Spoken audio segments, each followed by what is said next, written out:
Today we have Elon Musk. Elon, thank you for joining us. Yeah, thanks for having me. So, we want to spend the time today talking about your view of the future and what people should work on. So, to start off, could you tell us? You famously said when you were younger there were five problems that you thought were most important for you to work on. If you were 22 today, what would the five problems that you would think about working on be? Well, first of all, I think if somebody is doing something that is useful to the rest of society, I think that's a good thing. Like, it doesn't have to change the world. Like, you know, if you're doing something that has high value to people, and frankly, even if it's something, if it's like just a little game, or the some improvement in photo sharing or something, if it has a small amount of good for a large number of people, that's, I mean, I think that's fine. Like, stuff doesn't need to be changed the world just to be good.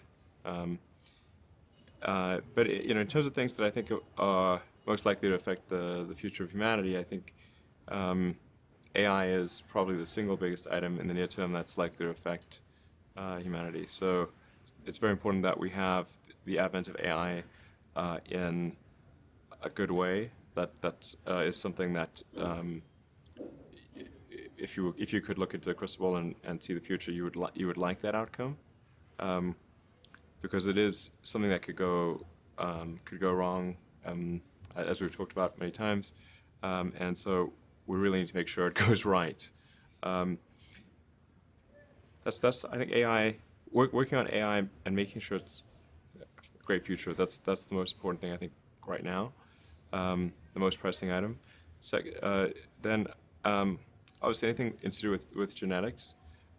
If you can actually solve genetic diseases, if you can prevent dementia or Alzheimer's or something like that, with genetic reprogramming, that would be wonderful. So I think this genetics, it might be the sort of second most important item. I think having a high bandwidth interface to the brain, like we're currently bandwidth limited. We have a digital tertiary self in the form of our email capabilities, our computers, phones, applications. We're effectively superhuman, but we're extremely bandwidth constrained in that interface between the cortex and your sort of that tertiary digital form of yourself. And helping solve that bandwidth constraint would be, I think, very important for the future as well. So, one of the, I think, most common questions I hear ambitious young people ask is, I want to be the next Elon Musk. How do I do that? Um, Obviously, the next Elon Musk will work on very different things than you did. But what have you done, or what did you do when you were younger that you think sort of set you up to have a big impact? Well, I think first of all I should say that I did not expect to be involved in all these things. So the five things that I thought about at the time in college, so quite a long time ago, 25 years ago, making life multiplanetary, accelerating the transition to sustainable energy, the internet, broadly speaking, and then genetics and AI. I think I didn't expect to be involved in all of those things. I actually, at the time in college, I sort of thought helping with electrification of cars was how I would start out, and that's actually what I worked on as an intern, was advanced ultracapacitors to see if they would be a breakthrough relative to batteries for energy storage in cars. And then when I came out to go to Stanford, that's what I was going to be doing my grad studies on, was working on advanced energy storage technologies for electric cars. And then I put that on hold to start an internet company in '95, because there does seem to be like a time for particular technologies when they're at a steep point in the inflection curve, and I didn't want to do a PhD at Stanford and watch it all happen, and I wasn't entirely certain that the technology I'd be working on would actually succeed. Like, you can get a doctorate on many things that ultimately do not have a practical bearing on the world. And I wanted to, I really was just trying to be useful. That's the optimization. It's like, what can I do that would actually be useful? Do you think people that want to be useful today should get PhDs? Mostly not. So what is Yeah. what is the best way to be Some useful? yes, but mostly not. How should someone figure out how they can be most useful? Whatever this thing is that you're trying to create, what would be the utility delta compared to the current state of the art times how many people it would affect? So that's why I think having something that has a that has a makes a big difference but affects a sort of small to moderate number of people is great. As is something that makes even a small difference but affects a vast number of people. Like the area Yeah, under under the the area under curve. the curve. Yeah, exactly. The area under the curve is would actually be roughly similar for those two things. So it's actually really about uh, yeah, just trying to be useful and And then matter. when you're trying to estimate probability of success, so you say this thing will be really useful, good Mhm. area under the curve. I guess to use the example of SpaceX, Mhm. when you made the go decision that you were actually going to do that, this was kind of a very crazy thing at the time. Very Um, crazy, for very sure. crazy. Yeah, Uh, people are not shy about saying that. But I kind of agree. I agreed with them that it was quite crazy. Crazy if the objective was to achieve the best risk-adjusted return, starting a rocket company is insane. But that was not my objective. I'd simply come to the conclusion that if something didn't happen to improve rocket technology, we would be stuck on Earth forever. And the big aerospace companies had just had no interest in radical innovation. All they wanted to do was try to make their old technology slightly better every year, and in fact, sometimes it would actually get worse.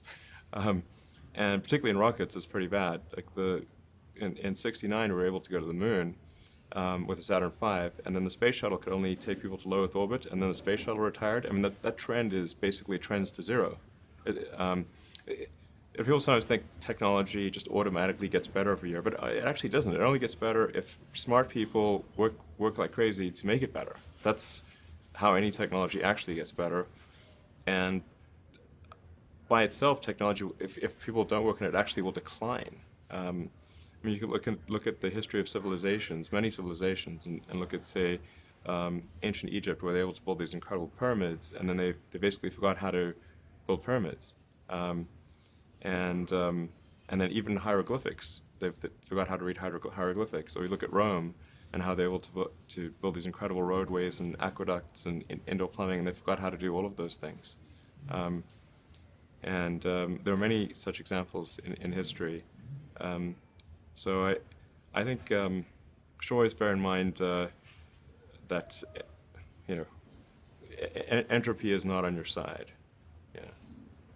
one thing I really like about you is you are unusually fearless and willing to go in the face of other people telling you something is crazy. And I know a lot of pretty crazy people, you still stand out.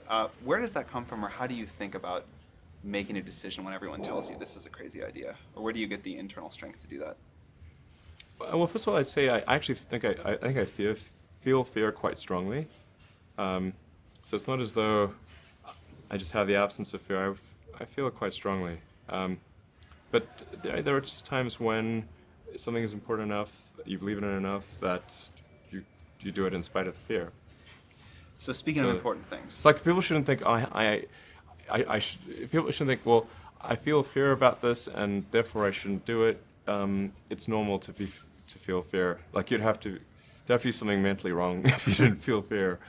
Um, so you just feel it and let the importance of it drive you to do it anyway. Yeah, actually, something that can be helpful is fatalism, to some degree.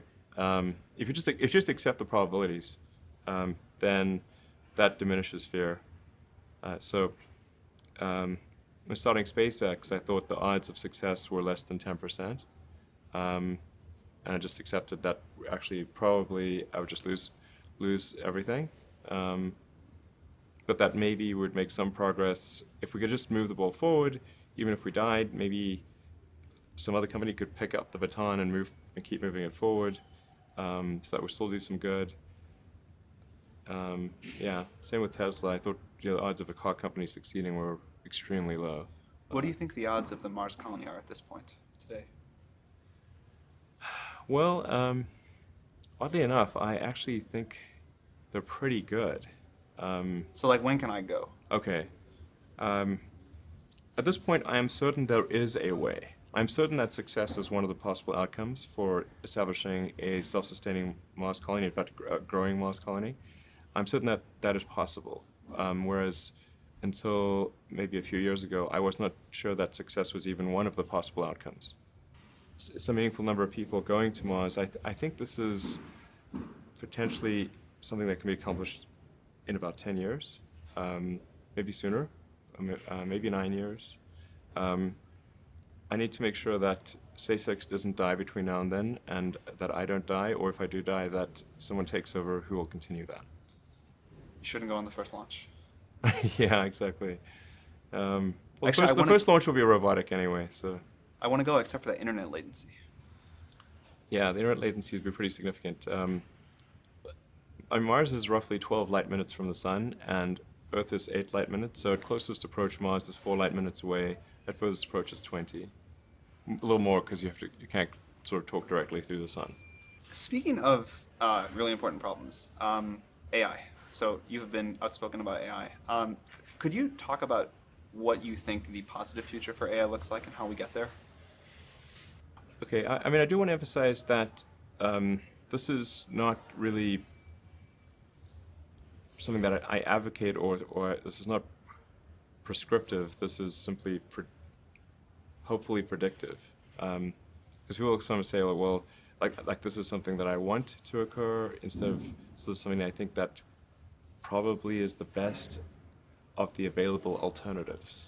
The best of the available alternatives that I can come up with, and maybe somebody else can come up with a better approach or better outcome, is that we achieve democratization of AI technology, meaning that no one company or small set of individuals has control over advanced AI technology. I think that that's very dangerous. It could also get stolen by somebody bad, like some evil dictator of a country could send their intelligence agency to go steal it and gain control. It just becomes a very unstable situation, I think, if you've got any incredibly powerful AI. You just don't know who's going to control that. So it's not as though I think that the risk is that the AI would develop a will of its own right off the bat. I think it's more that's the concern is that someone may use it in a way that is bad, and even if they weren't going to use it in a way that's bad, that somebody could take it from them and use it in a way that's bad. That I think is quite a big danger. So I think we must have democratization of AI technology and make it widely available. And that's the reason that obviously Yumi and the rest of the team created OpenAI was to help with the help spread out AI technology so it doesn't get concentrated in the hands of a few. But then of course that needs to be combined with solving the high bandwidth interface to the cortex. Humans are so slow. Humans are so slow. Yes, exactly. But we already have a situation in our brain where we've got the cortex and limbic system, and the limbic system is kind of that's the primitive brain. It's kind of like your instincts and whatnot, and then the cortex is the thinking upper part of the brain. Those two seem to work together quite well. Occasionally, your cortex and limbic system may disagree, but it generally works pretty well. Generally works pretty well, and it's like rare to find someone who I've not found someone who wishes to either get rid of their cortex or get rid of their limbic system. Very true. Yeah, that's unusual. So I think if we can effectively merge with AI by improving that the neural link between your cortex and your digital extension of yourself, which already, like I said, already exists, just has a bandwidth issue, and then effectively you become an AI human symbiote, and if that then is widespread with anyone who wants it can have it, then we solve the control problem as well. We don't have to worry about some sort of evil dictator AI, because kind of we are the AI collectively. That seems like the best outcome I can think of. So you've seen other companies in their early days that start small and get really successful. Hope I don't regret asking this on camera, but how do you think OpenAI is going as a 6-month-old company?